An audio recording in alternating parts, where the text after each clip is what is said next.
The next in our session is Arun Joseph. He will present kind of partner project from Selin on the more experimental side, let's say. Arun. Thank you, Marius, for the introduction. Hi, everyone. I'm Arun Joseph. I'm representing IMP PAN. And today's my talk would be on the investigation of shockwave effects on highly loaded compressor stator. And my supervisors are Professor Pavel Plesinski, Michał Piotrowicz, and Professor Piotr Dörfer. So today's talk, I would be giving a brief introduction to the topic, the motivation. Then I would introduce the geometrical description, then to the numerical model and a couple of numerical results. And we started with some of the experimental campaign. So I'll show you some of the results and to the conclusion. So from the previous presentations, as you are all listening to, you know that the modern turbofan engine designers are constantly pushed to achieve high performance goals like compact engine design or let's say reduced weight or increased fuel efficiency. So one of the major factors which affects this is the size of axial compressors. So by reducing the number of stages, one could achieve such performance goals, but in return, we need to achieve the same pressure ratios in the compressor. So the blades are highly loaded. So the case which we will be focusing here, it will be on the highly loaded compressor stator profile. And the second problem, when you fly at, let's say, transonic regime, there is a normal shock, which is what you see here is the normal shock on the suction side of the profile, which is the stator profile. So this affects the aerodynamic performance in the axial compressors. And one of the main factors affecting is the boundary layer, which is the nature of the boundary layer upstream the shock interaction. So whether it could be laminar interaction or transitional or turbulent interaction. So it has a significant effect on the aerodynamic performance. And as you know that a strong shock can submit the boundary layer to adverse pressure gradient and which results in flow separation. And such kind of flow separation and due to the unsteady fluctuations of the shock can result in unsteady aerodynamic loading on the profiles. So these two are one of my major motivation of this topic. And the second, or let's say the third motivation is the low Reynolds effect. So as you know that when an aircraft is flying at higher altitude conditions, let's say the Reynolds number drops to a factor of 4 compared to the sea level conditions. And laminar boundary layer, as you know, has an advantage of lower drag, but it is very sensitive to adverse pressure gradient at such conditions. So this is a plot which corresponds to Reynolds number to the altitude. As you see that when you increase the altitude, Reynolds number decreases. And when you have low Reynolds conditions, the boundary layer thickens and results in higher separation and higher losses. So the interaction between the wake and the downstream flow field is more enhanced at low Reynolds conditions.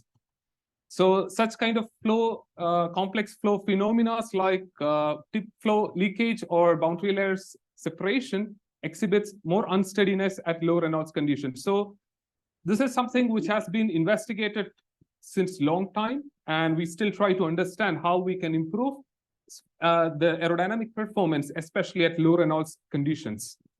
So for this, our colleague partners from Rolls-Royce, especially Selin, had optimized the stator profile and delivered to us. So these are the boundary conditions or the geometrical parameters of the stator profile. And as you see that we have an inlet Mach number of 0.9, and we upscaled the chord length to 50 millimeters for better optical access in the experiments. And we defined the span-wise width of the profile to 100 millimeters, which corresponds to the width of the internal configuration of IMP PAN. So as based on the span-wise and the chord length, we have an aspect ratio of 2 for this case. So the main objective is we will investigate the shockwave boundary layer interaction numerically and experimentally. So therefore, the main objective of this research is to design a new test section for existing transonic wind tunnel facility at IMP PAN. So the preliminary design of the test section was designed from the streamlines, which you see from the right side is a cascade 2D cascade simulation. and we extract the streamlines for designing the preliminary shape of upper and lower walls in the test section. So this is the design test section with 3 profiles, and the initial shape was designed based on the streamlines. So we follow the streamlines for the initial preliminary design, but later to the final design, we take into account the boundary layer development on the walls and optimize the shape according to the flow blockage effects and so on. So the main goal of the test section is to reproduce the flow structure as much as possible in the cascade flow, as what you see here. And to achieve this, as I mentioned, the test section always has problems with the flow blockage or the boundary layer developed on the end walls, which has a significant effect. To reduce this end wall effect, we apply 2 suction slots. So we have active suction on the upper and lower wall. So this reduces the effect and tries to achieve, so we try to achieve the cascade flow in the test section. So for this, we define the numerical model. So what you see is the mesh domain for the test section. And you see the close-up image of the leading edge and trailing edge mesh of middle profile. And the structured multi-block 3D structured mesh was generated using IgG from NUMECA, right now known as Cadence. And we have 129 blocks with 40 million cells in this case. And we use Fine Turbo, which is specifically the solver for turbomachinery applications from NUMECA as well. And we use second order central differential scheme with scalar artificial dissipation included. And we use the turbulence model as the baseline ERSM turbulence model proposed by Mentor. And this is an extension of K omega SST turbulence model. And we use transition model which is based on, let's say, 2 transport equations, one for the intermittency and other for the transitional momentum thickness Reynolds number. And for this simulations, we use total quantities at the inlet, and we define turbulent intensity as 4% for all the cases, which I'm going to present. And we keep the inlet Mach number as 0.9, and the outlet conditions are defined as static pressures. So moving to the results. So one of the main objective is to see how the flow in the test section behaves and how it's similar to the cascades. So one of the main way we modify the shock location in cascades to match with the test section is to adjust the inflow angle. So in this case, what you see is the middle profile of the test section being compared with the cascade flow with different inflow conditions. So when you reduce the inflow angle in the cascade, you can see that the shock also moves downstream, which corresponds to the middle profile in the test section. And as I showed in the beginning slide where we designed the test section, so we rotate the profile, so we do not take into account any incident or inflow conditions for the test section. So the incident angle in the test section flow is approximately close to 0. And in test section, to modify the, let's say, the location or the position of the shock, we adjust the outlet pressure. So one of the example, what you see is when you increase the outlet pressure, the shock moves upstream, whereas also the strength of the shock also decreases. So this is how we manipulate the adjustment of shock in the test section. So moving to the Reynolds numbers. So we are going to, I'm presenting here mainly the 3 different Reynolds conditions, which is our main point of interest, which is something follow-up of what Celine presented in the previous slide. So we are focusing here 3 different Reynolds cases. So what you see is the numerical Schiller. So we have the sea level condition, which is high Reynolds case, and mid-altitude condition is the mid-Reynolds, and higher altitude condition is the low Reynolds case.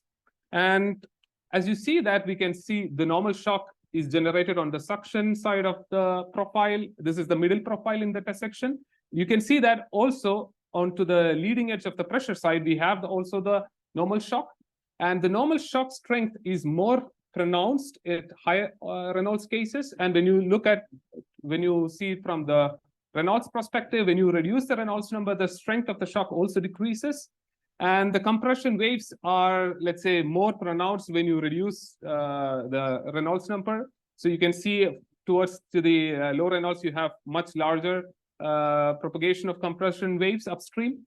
And the lambda foot is more pronounced or visible at, let's say, high Reynolds cases. And as in the previous presentation, it was shown that the secondary shock structure is a typical behavior, what you see at low Reynolds case. And the boundary layer thickness, or let's say the wake downstream the shock, is significantly larger, as I mentioned in the motivation, that at low Reynolds cases, the boundary layer thickens, and when shock interacts with this thicker boundary layer, you have larger wakes. So to quantify this, I plotted isentropic Mach number as well as the wall shear stresses on the suction side for 3 cases. And one could see that the peak location of the isentropic Mach number decreases when you reduce the shock, let's say the Reynolds number. And also the 0 line of the shear stress shows the location of separation and the reattachment. So one could say that the separation starts much earlier at low Reynolds and reattaches much downstream. So this indicates the larger separation bubble is being generated when you reduce the Reynolds number, keeping in account that we have same inlet Mach number for all these 3 cases. So since we are trying to understand the flow structure in more detail, we are looking into the suction side and pressure side of the 3 different Reynolds cases. So the black colored structure on this is the negative velocity component of the isosurface of the velocity component, shows the separation. So the suction side and the pressure side of all the 3 Reynolds cases are seen here. So we also plot to see how the separation bubble. So you can see that this separation bubble also gets larger on the pressure side as well as the suction side, which is corresponding to the same as what you saw in the shear stresses. And the streamlines are also plotted to visualize, let's say it corresponds to oil flow visualization. So you can see we plotted the streamlines just above the surface to see how the flow is going around. And you can see the corner flows are also developed due to the interaction of the end walls in this case. And yeah, so to quantify the contraction, as you know that there is a typical parameter which we use is the AVDR. So it's axial velocity density ratio. So this is a typical parameter which quantify how much of secondary flow is caused by the end walls. And this quantify how much amount of contraction we have in the passage. And to estimate this, we take the slice at the midspan location. And we take 2 towers to estimate this, which is these locations for 3 different cases. And we can see that the AVDR shows that we have more contraction at high Reynolds cases, and it decreases to the low Reynolds cases. So even though it looks similar, we have more contraction when you have high Reynolds case in this configurations. And since we are looking into the details, we also need to look into the boundary layer. So the boundary layer thickness has been compared for the 3 different Reynolds cases at 10 different towers location. And one could see that the thicker boundary layer for the low Reynolds, which is in the black, has significant difference compared to the mid and high Reynolds throughout from the leading edge to the trailing edge. But when you look at the boundary layer thickness for the high and mid, the more differences are pronounced downstream the shock interaction, which is approximately at 0.5 as the location, which is corresponding to the shock location in this case. And the displacement thickness also shows similar trend, and we can see the differences are more pronounced close to the shock interaction and the momentum thickness. So based on the momentum thickness and displacement thickness, the shape factor has been estimated. And one could see that the steep rise in the shape factor shows the separation location, and the drop or the settling point or the drop factor of the shape factor shows the reattachment. So as I mentioned in the shear stress plots, it's evident that we have earlier separation starts for the low Reynolds, and it also reattaches much downstream compared to the other Reynolds cases. And for, let's say, the case which I showed is compressible case, but if you take into account that's the density as constant, one could see that it has, let's say, the shape factor value of 2.59 as the laminar boundary layer is corresponding in the same plot. We will also get similar distribution upstream the shock interaction. So it shows that the boundary layer is laminar upstream the shock, as well as the shape factor value goes to 1.3 to 1.4 for theoretical, or let's say the flat plate case for the downstream shock. So we have laminar boundary layer upstream, and we have a turbulent boundary layer downstream after the shock interaction.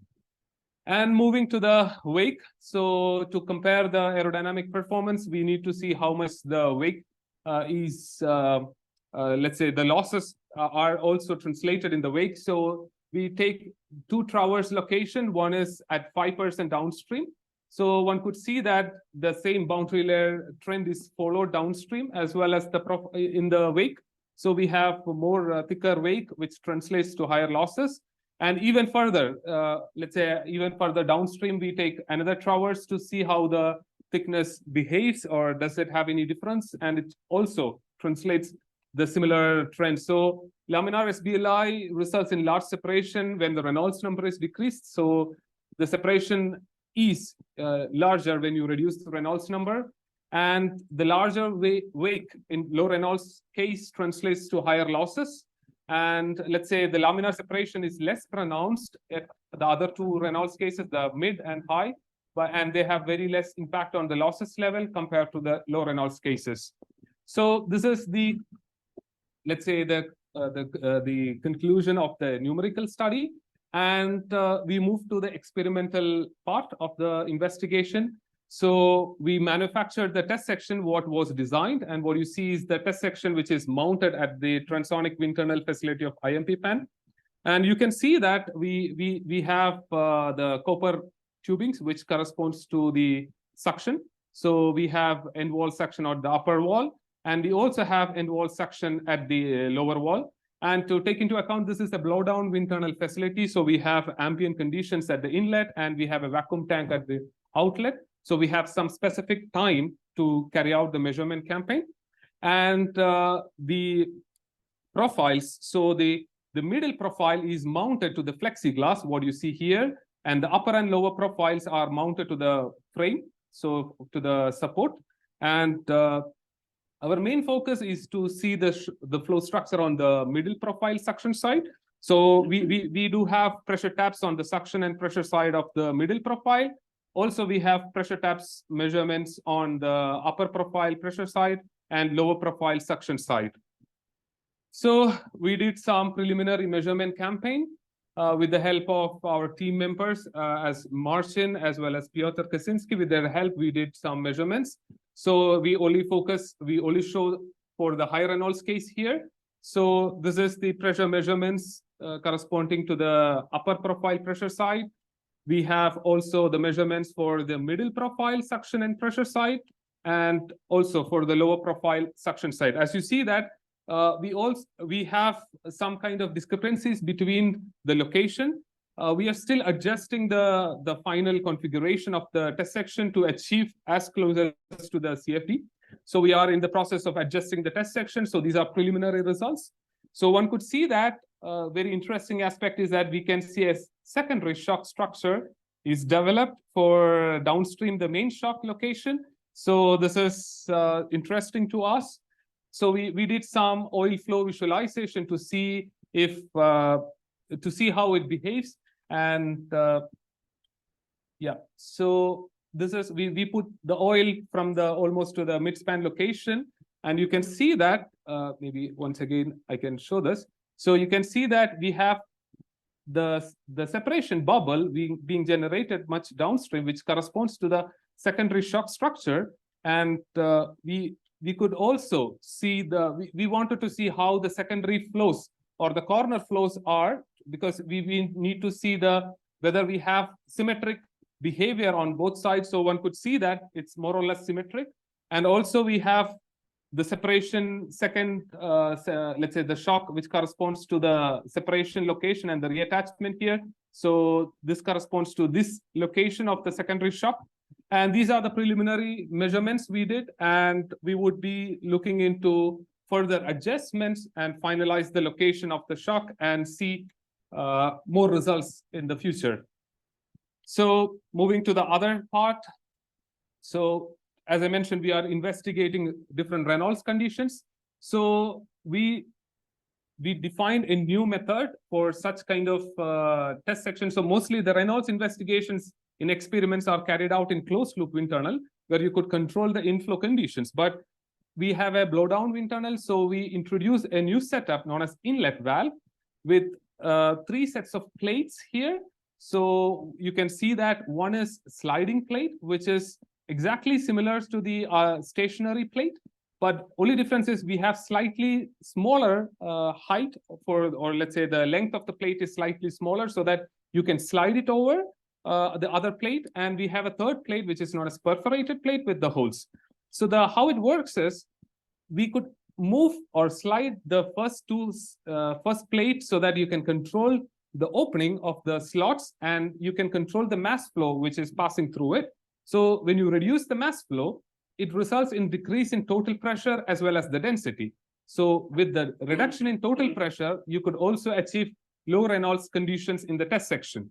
And the third plate or the perforated plate is being added so that since you know that we are making rectangular slots, this can create further high turbulent large structures in the flow. So to reduce or let's say to dissipate these large structures, we put let's say the mesh kind of structure. So this helps in make the flow downstream more uniform, as well as also we get further pressure drop with the help of second plate. So we did some measurements, and based on the pressure drop, so what you see is the pressure drop present upstream the test section. So based on the pressure drop, as you see from the ambient condition, you could drop the pressure to much lower value. And based on this pressure drop, the new Reynolds number are estimated. So the results which I presented in the numerical part was corresponding to these Reynolds cases, which was estimated from the pressure drop. So theoretically, we could do the low Reynolds investigation in such kind of cases, or let's say such kind of test sections. So this is ongoing process, and we would be, as the next step, we would be doing the further role, let's say different Reynolds investigation. So moving to the conclusion, we designed a rectilinear 3-profile test section to investigate SBLI effects numerically and experimentally. And from the different range of Reynolds case, you can see that using the inlet valve, one could achieve such a pressure drop to achieve low Reynolds case in such a wind tunnel facility. And the typical behavior of low Reynolds case is that you have large separation bubble and the shock move upstream.